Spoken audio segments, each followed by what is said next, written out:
So is kayak fishing dead? Are we officially past the glory days of what kayak fishing was? Or is this simply just the next chapter in the industry? I'm gonna go over that and a few other things like what does the future hold for kayak fishing?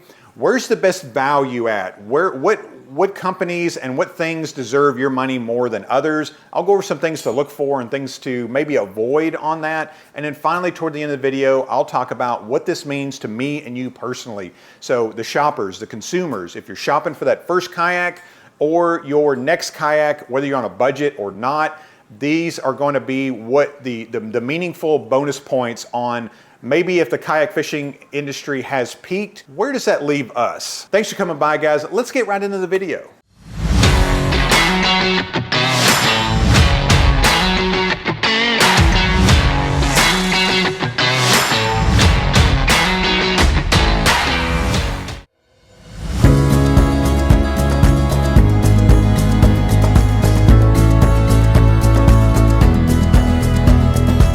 So I'll get right into it.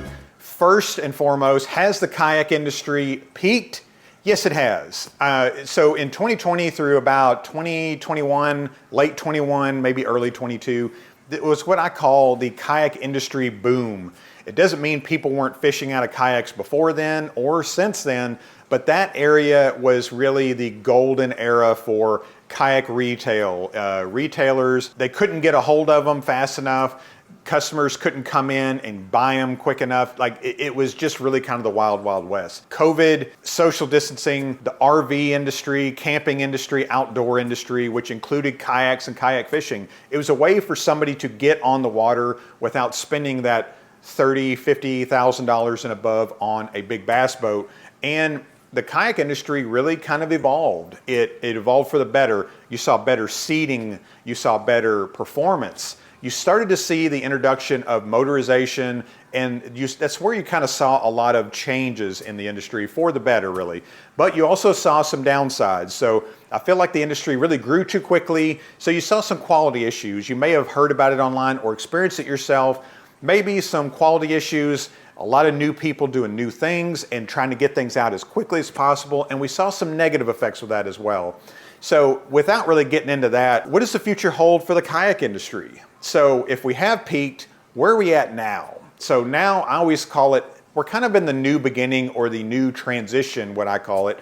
And that just means that companies are needing to really kind of come to a crossroads and find out who they want to be. Do you want to be a fishing kayak company? Do you want to be a recreational kayak company or a whitewater company? So you're starting to see companies really make those decisions. So you look at companies like Big Adventures, which is Bonafide and Native and Liquid Logic, and you've also got Jackson, you've got New Canoe, Hobie, all of those. They're really kind of making that drive. So Big Adventures and New Canoe may be primarily fishing.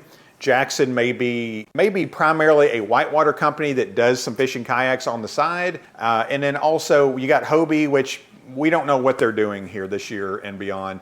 Let's just be honest, they've kind of gone big box. They've kind of moved their production to Mexico.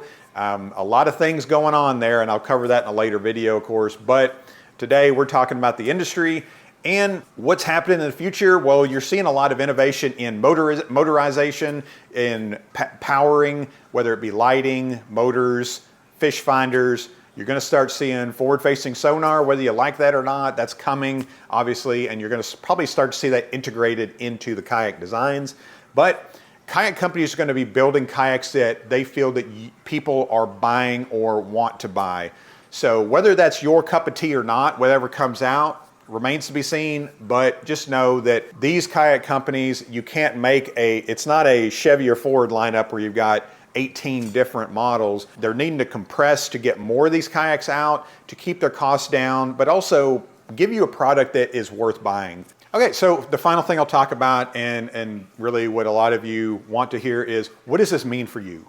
You and me, the shoppers, we're looking at kayaks or looking at that next kayak in the future. What does the peak and the glory days behind us mean for us personally? Well, it's a good thing. And what I mean by that is innovation is going to be in value and functionality. So if you've got that budget, or if you've got, enough money to spend on whatever you want, you're going to get a lot more bang for your buck. You know, if you're on a budget, you're going to get a better version of that kayak in the used market or even the new with a markdown. Certain times of year, those dealers want to get rid of that previous inventory to prepare for that incoming inventory. So you're going to see a lot of markdowns. You're going to see a lot of value out there. And again, that's a good thing.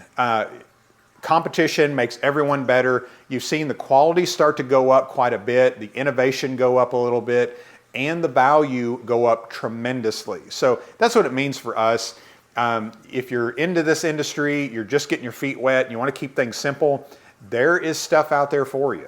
Think of Crescent, think of Perception, think of Wilderness Systems, and then go up from there. So great things coming in the industry. Again, just my opinion, what's coming, what it means for us. You're going to see more things available. I think the industry is going to focus more on accessorizing and rigging than coming out with that next greatest hull design. Because let's be honest, there's only so far you can go with the hull of a kayak. Again, it's, you know, you've already seen the integration into bigger boat kayaks. Think of like your XTRs, you know, from Bonafide. Think of like your Pro Angler from Hobie. These big, large kayaks that do a lot of things, and some simpler designs also that do some simple things but perform really well. There's only so much you can go higher with what they can do, but you're going to see a lot more innovation, I think, in how you can accessorize them, how you can maximize your efficiency and your space usage onto that kayak, because we only got so much space on the kayak. I think you're going to see a lot of accessories coming out that are going to make your time on the water more enjoyable, and it's, you know, may not cost an arm and a leg to do so either. So I think that's where it's going to go. Obviously your motors, your storage options, your battery, your power option, a lot of competition out there. Again, if you're looking for batteries, I've got a link down below in the description with Red Odeo batteries that I've been using for a while, and I absolutely love them, and they don't cost an arm and a leg. So I've had mine for almost a couple of years now, and it's still going strong in the garage there. So anyways, guys, thank you so much for coming by and watching the video. Thank you so much for your support. Looking forward to a 2025 and beyond and seeing what the industry brings. Definitely looking forward to seeing what ICAST brings. I don't expect anything at ICAST to be just mind-blowing, but it's going to be really interesting to see, again, the accessories. I'm looking at Yak Attack. I'm looking at a replacement for Motor Guide. I'm looking to see what Newport comes out with. And also keep your eye on the inflatable market in 2025 and beyond. I think there's going to be some really, really good innovations in that market. Lightweight, throw and go, and very durable materials. So anyways, guys, thank you so much. We'll see you on the next video, guys.